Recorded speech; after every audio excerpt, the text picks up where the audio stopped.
አክብሮታዊ ሰላምታችን በያላችሁበት ድረስ የተከበራችሁ ውድ ለሰዓቱ የተሰሙ አዳዲስ ሰበር መረጃዎችን ከዚህን ሰዓት ጀምሮ ወደ እናንተ ማቅረብ እንጀምራለን። በቅድሚያም አርዕስተ ዜናዎችን። የአማራ ፋኖ ብሔራዊ ንቅናቄ ቴዎድሮስ እዝ 109ኛ ኮር በበርካታ ቦታዎች ከአገዛዙ ሰራዊት ጋር እልህ አስጨራሽ ውጊያ በማድረግ ታላቅ ድል ማስመዝገቡን አስታወቀም። የአፋብን ቴዎድሮስ እዝ 109ኛ ኮር በሶስቱም ክፍለ ጦሮች በተለያዩ ቦታዎች ከአገዛዙ ሰራዊት ጋር ባደረገው እልህ አስጨራሽ ውጊያ መካከለኛ ማዕረግና ከፍተኛ ማዕረግ ያላቸው ወታደሮች እስከ ወዲያኛው ሲሸኙ በርካታ ወታደራዊ ቁሳቁሶች ገቢ ተደርገዋል። ከደንበጫና አማኑኤል ከተማ በመነሳት በተለያዩ አቅጣጫ የተንቀሳቀሰ ሲሆን አናብስቶቹ ሲያራግፉት ውለዋል። ዝርዝሩን ታደምጡታላችሁ።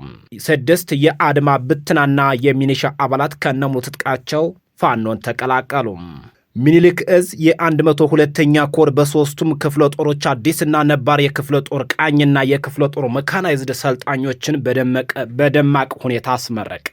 መታሰቢያነቱ ታላቁ የጦር ጠበብት ሜጀር ጀነራል ውባንተ አባተ ሁለተኛ ሙት ዓመት መታሰቢያ ተከበረ። ሚኒሊክ እዝ በጋይንት ግንባር በዙ ምክትል ወታደራዊ አዛዥ አርበኛ 50 አለቃ ወንድሙ ማሩ መብረቁ የተመራው ተጋድሎ 53 አድማ ብተናና 20 ሚኒሻ በአጠቃላይ 73 የአገዛዙ ሰራዊት ምርኮኛ ሲደረግ ከ105 በላይ ክላሽ ከ3000 በላይ የክላሽ ተተኳሽና በርካታ የብሬንና የድሽቃ ተተኳሾች ገቢ ተደርገዋል። የመከላከያ ሰራዊት አባላት በከፈቱት ተኩስ አንዲት ነፍሰ ጡር ሴት ስትገደል 5 ንጹሐን መቁሰላቸው ተነገረም። እነዚህንና ሌሎችን መረጃዎች ለሰዓቱ አዘጋጅተንላችኋል። የተከበራችሁ ቻናሉን ሰብስክራይብ፣ ቪዲዮ ላይክ፣ ሼር፣ ኮሜንት መስጠት አብራችሁ እንድትሆኑ እየጋበዝኩኝ አሁን በቀጥታ ወደ ዝርዝር መረጃዎቻችን እናልፋለን። አብራችሁን ቆዩም። የአማራ ፋኖ ብሔራዊ ንቅናቄ ቴዎድሮስ እዝ 109ኛ ኮር በርካታ የጠላት ኃይልን መደምሰሱን አስታወቀም። የአፋብን ቴዎድሮስ እዝ 109ኛ ኮር በሶስቱም ክፍለ ጦሮች በተለያዩ ቦታዎች አውደ ውጊያ በማድረግ በርካታ የጠላት ኃይል በመደምሰስ ታላቅ ጀብድ እየፈጸመም ይገኛል። መጋቢት 8 ቀን 2018 ዓ.ም በብር ሸለቆ ወታደራዊ ማሰልጠኛ ላይበር ከተማና ወታደር ሰፈር በመሸገው ጥበቃ የነበረ የሚኒሻ ስብስብ ላይ ቴዎድሮስ እዝ 109ኛ ኮር 77ኛ ክፍለ ጦር በሌሊቱ ከበባ በመስራት መብረቃዊ ጥቃት በመክፈት የጠላትን ኃይል ሙትና ቆስለኛ ማድረግ ተችሏል። ቴዎድሮስ እዝ 109ኛ ኮር 77ኛ ክፍለ ጦር 4ኛ ሻለቃ በሰራቸው አስደናቂ ኦፕሬሽን 5 የሚኒሻ አባላት በመደምሰስ ከ10 በላይ የሚኒሻ ስብስብ ከባድና ቀላል ቆስለኛ ማድረግ ተችሏል። በዚህ ኦፕሬሽን አበው ወንድም አለም ስለሽ ሰማኸኝ መልካሙ የተባሉ ሚኒሻዎች ከተደመሰሱ የጠላት ኃይል መካከል ይገኙበታል። ቴዎድሮስ እዝ 109ኛ ኮር 77ኛ ክፍለ ጦር 2 ክላሽኮቭ 2 ኤስኪው መሳሪያም 2 አብራራው ከጠላት መማረክ ተችሏል። አብይ አህመድ ወንበር አስጠባቂ ኃይል በምዕራብ ጎጃም ወንበርማ ወረዳ ሽንዲ ከተማ መሽገው የገጠር ቀበሌ ነዋሪ ማህበረሰብ ለመዝረፍ ሀብት ንብረት ለማውደም እና ንጹሃን ለመጨፍጨፍ በኮኪ በኩል ወደ ወገዳድ ቀበሌ የተንቀሳቀሰ ሲሆን 109ኛ ኮር 88ኛ ክፍለ ጦርና የቴዎድሮስ እዝ ኮማንዶ ዩኒት በቅንጅት የጠላትን ጭፍራ ሰራዊትን ኮኪ ቆርቆምቢ ተራራ ላይ በመተንኮስና ወደ መግዲያ ወረዳ ስቦ በማስገባት የረገድን ቀበሌ አሻል መድኃኔ ዓለም ተብሎ በሚጠራው ቦታ ላይ መብረቃዊ ጥቃት በመክፈት የ73ኛ ክፍለ ጦር የ2 ሬጂመንት መሪን ጨምሮ በርካታ የጠላት ኃይል በመደምሰስ ወደ ነበረበት የቀበሮ ጉድጓድ ሌሊቱን ከለላ በመጠቀም ሙትና ቆስለኛውን አንጠልጥሎ እንዲመለስ አድርጓል። በሌላ በኩል ከደንበጫና አማኑኤል ከተማ በመነሳት በተለያዩ አቅጣጫዎች የተንቀሳቀሰ ሲሆን በቴዎድሮስ እዝ 109ኛ ኮር 99ኛ ክፍለ ጦር አናብስቶቹ ሲገረፉ ውሏል። አውደ ውጊያው ከጠዋቱ 12 ሰዓት ጀምሮ ሙሉ ቀን የተደረገ ሲሆን ጠላት ኔትወርክ በመዘርጋት ሽንፈቱን ለመደበቅ ቢሞክርም ክንደ ነበልባሎቹ 99ኛ ክፍለ ጦር በርካታ የጠላት ኃይል በመደምሰስ ለጊዜው ቁጥር በውል ያልታወቁ የነፍስ ወከፍ ክላሽኮቭ መማረክ ተችሏል። በተመሳሳይ የአማራ ፋኖ ብሔራዊ ንቅናቄ ቴዎድሮስ እዝ 109ኛ ኮር 99ኛ ክፍለ ጦር በተለያዩ አውደ ውጊያዎች በጠላት ላይ ሰብአዊና ቁሳዊ ኪሳራ ደረሰም። 109ኛ ኮር 99ኛ ክፍለ ጦር በትናንትናው ዕለት በተለያዩ ቦታዎች አውደ ውጊያ በማድረግ በአገዛዙ ሰራዊት ላይ ሰብአዊና ቁሳዊ ኪሳራ ማድረስ ተችሏል። ወራሪው ኃይል ከደጋዳሞት ፈረስ ቤት ከተማ ወደ ዳማ ማርቆስ፣ ከደንበጫ ከተማ ወደ አርቡቁ ቀበሌ፣ ከአማኑኤል ከተማ ወደ ደብረ ቀለም የተንቀሳቀሰ ቢሆንም በአይበገሬዎቹ 99ኛ ክፍለ ጦር ሻለቃ 2 ሻለቃ 1 99ኛ ክፍለ ጦር ቃኝና መሐንዲስ የቴዎድሮስ እዝ ኮማንዶች ዩኒትና አባት አርበኞች ጥምረት ኃይል ባደረገው ተጋድሎ ጠላት አይቀጡ ቅጣት ተቀጧል።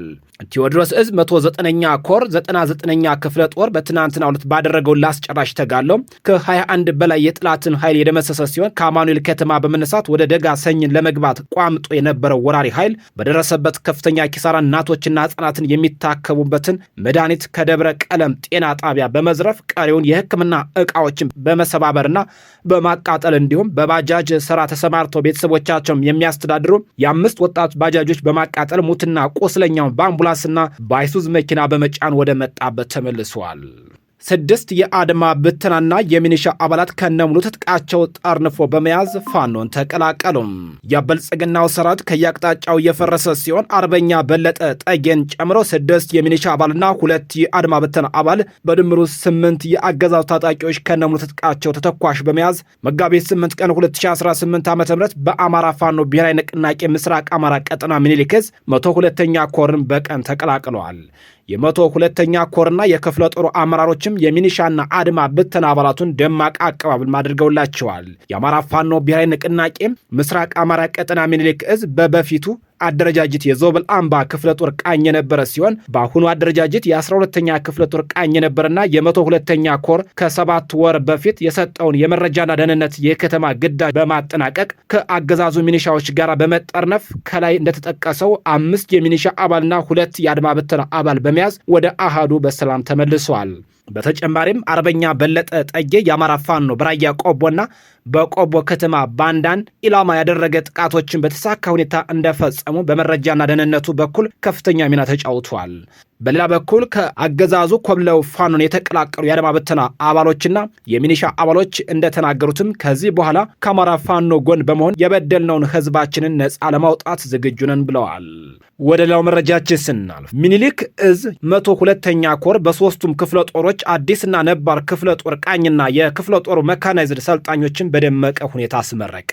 የ102ኛ ኮር ከፍተኛ አመራሮችና የክፍለ ጦሩ አመራሮች በተገኙበት የ12ኛ ክፍለ ጦር መካናይዝድና ቃኝ የ49ኛ ክፍለ ጦር መካናይዝድና ቃኝ እንዲሁም የ65ኛ ክፍለ ጦር መካናይዝድና ቃኝ አዲስ ሰልጣኞችን በማስመረቅ የአማራን ህዝብ በኃይል ለመዋጥና ለመሰልቀጥ የመጣውን የብልጽግናው የዘር ጨፍጫፊውን አገዛዝ በቀላሉ ለማስቆም አበክረው እየሰሩ መሆኑን ገልጸዋል። በተጨማሪም የ102ኛ ኮር የስልጠናና መምሪያ ኃላፊ መቶ አለቃ ሲሳይ መንግስቴና የኮሩ አሰልጣኝ ሻለቃ ቢሆን አከለም እንደተናገሩትም በዚህ አስቸጋሪ ወቅት የአማራን ህዝብ ነፃ ለማውጣት በቴክኖሎጂ የታገዘ በተግባርና በንድፍ ሐሳብ የተደገፈ ስልጠና ለሰራዊታችን በመስጠት ላይ እንደሚገኝም ተናግረዋል።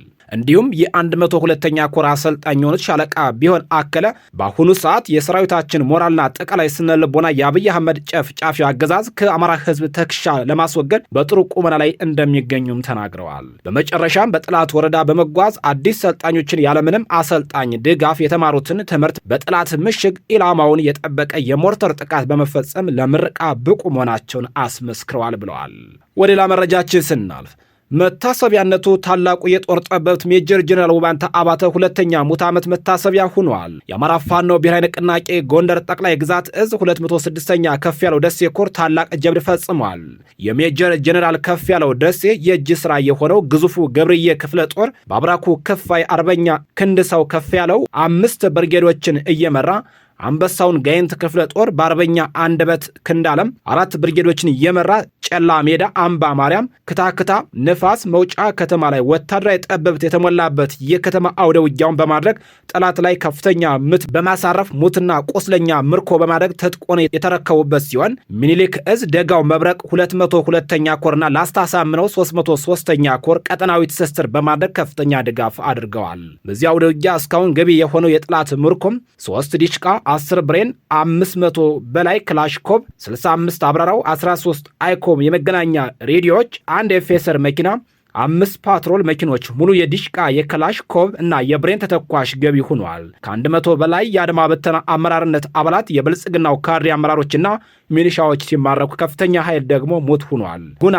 በጌምድር ክምር ድንጋይ ከተማ የአማራ ፋኖ ብሔራዊ ንቅናቄ ጎጥ ግዝ 206ኛ ከፍ ያለው ደሴ ኮር ተራራው ራስ ጉና ክፍለ ጦር አርበኛ ተመስገን አብርሃምና በ206ኛ ከፍ ያለው ደሴ ኮር ዋና ወታደራዊ አዛዥ አርበኛ ቀዩ አበጀ 4 ብርጌዶችን እየመሩ 204ኛ አስቻለው ደሴ ኮር መይሰው ጋፋት ክፍለ ጦር 1 ብርጌድና ጀነራል ኃይሌ ዘውባንተ ክፍለ ጦር አንድ ቃኝ ሻለቃ ብራጎጥ፣ እሽኮ፣ ገደል ማንጦሮ፣ አባላይ፣ አርጋ ጎልዬ፣ ዘንበራ ከፍተኛ ትንቅንቅ ሲያደርጉ ውለዋል። በሌላኛው አውደ ውጊያ በላይ እዝ ሜጀር ጀነራል ውባንተ አባተ አንደኛ ኮር ጉና ክፍለ ጦር ጋይንት ላይ ከፍተኛ ተጋድሎ ሲያደርግ፣ በሌላኛው አውደ ውጊያ ደግሞ ደብረ ታቦርና ሐሙሲት ላይ ጣና ገላውዲዮስ ክፍለ ጦር፣ ውባንታ አባተ ተወርዋሬ ክፍለ ጦርና ሌሎችም አህዶች ተጋድሎ ሲያደርጉ ውለዋል። ጋይንት አሁንም የተበተነው ኃይል በመለቃቀም ላይ እንደሚገኝም የእዙ ህዝብ ግንኙነት ክፍሉ አስታውቋል። ወደ ሌላው መረጃችን ስናልፍ የመከላከያ ሰራዊት አባላት በከፈቱት ተኩስ አንዲት ነፍሰ ጡር ሴት ስትገደል 5 ንጹሃን ቆሰሉ።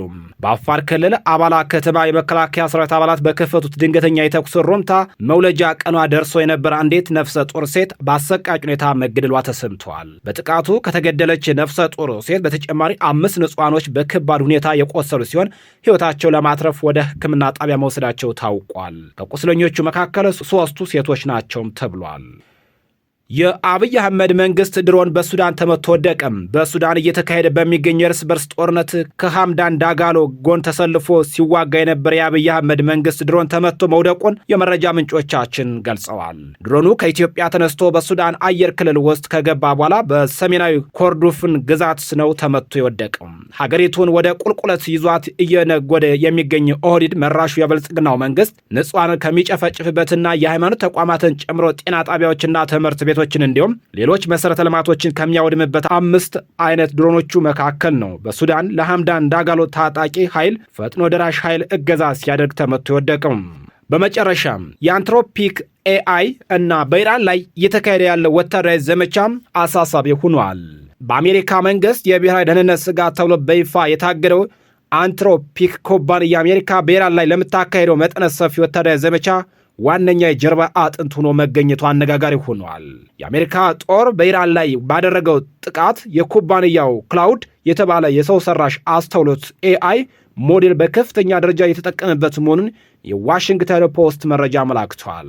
በተለይ በዘመቻው መጀመሪያ 24 ሰዓት ውስጥ ብቻ ይህ ኤአይ ከ1000 በላይ ኢላማዎችን በመለየትና የጥቃት ቅድመ ተከተል በማውጣት ረድቷል ተብሏል። ክላውድ ከፕላንቴን ማቪን ስማርት ሲስተም ጋር በመቀናጀት ከሳተላይቶችና ከድሮኖች የሚመጡ እጅግ ግዙፍ መረጃዎችን በሰከንዶች ውስጥ በመተንተን ለጦር አዛዦች ውሳኔ እንዲሰጥም እያደረገ ነው። ይህ ዜና ግርምት የፈጠረው የትራምፕ አስተዳደር ከጥቂት ሳምንታት በፊት አንትሮፒክን የግራ ዘመም አመለካከት ያለውና ለሀገር መከላከያ የማይመች በሚል በቁጥጥር ስር ለማዋልና ቴክኖሎጂውን ለመውረስ በመንቀሳቀሱ ነው።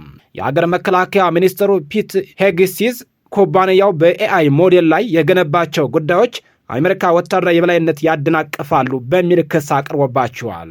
ኩባንያው በበኩሉ ቴክኖሎጂ በራሱ ውሳኔ ሰዎችን እንዲገድሉ ወይም የሰብአዊ መብት ጥሰት እንዲፈጽሙ እንደማይፈልግ በመግለጽ ጥብቅ መከላከያ ሲያደርግ ቆይቷል። ምንም እንኳ መንግስት ኩባንያው ጎጂ አድርጎ ቢፈርጅም በኢራን ላይ የጦርነት ግን ያላትን አንትሮፒክ ቴክኖሎጂ ውጤታማ ሊሆን አልቻለም።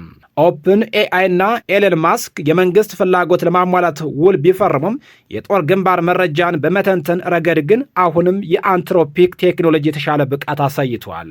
ይህም መንግስት በአንድ በኩል ኩባንያው ያሳደገ፣ በሌላ በኩል ግን ቴክኖሎጂውን ለጦርነት እንዲጠቀምበት አስገዳጅ ሁኔታ ፈጥሯል። የዋሽንግተን ፖስት ምንጮች እንዳሉትም የአሜሪካ መንግስት በሚቀጥሉት 6 ወራት ውስጥ አንትሮፒክን ሙሉ በሙሉ ከወታደራዊ መዋቅሩ አስወግዶ በሌሎች የኤአይ ኩባንያዎች ለመተካት አቅዷል። ሆኖም የቴክኖሎጂ ባለሙያዎች በጦርነት መሃል ኤአይ ሞዴልን መቀየር ለሽንፈት ሊዳርግ ይችላል የሚል ስጋታቸውን እየገለጹም ይገኛሉ። የተከበራችሁና የተወደዳችሁ የቻናላችን ቤተሰቦች ለሰዓቱ ያዘጋጀንላችሁ መረጃዎቻችን እነዚህን ይመስላሉ። ከቆይታዎች በኋላ ደግሞ በሌሎች አዳዲስ መረጃዎች ዳግም እንገናኛለን። በያላችሁበት ጥሩ ጊዜ ተመኘሁ። ጤና ይስጥልኝ።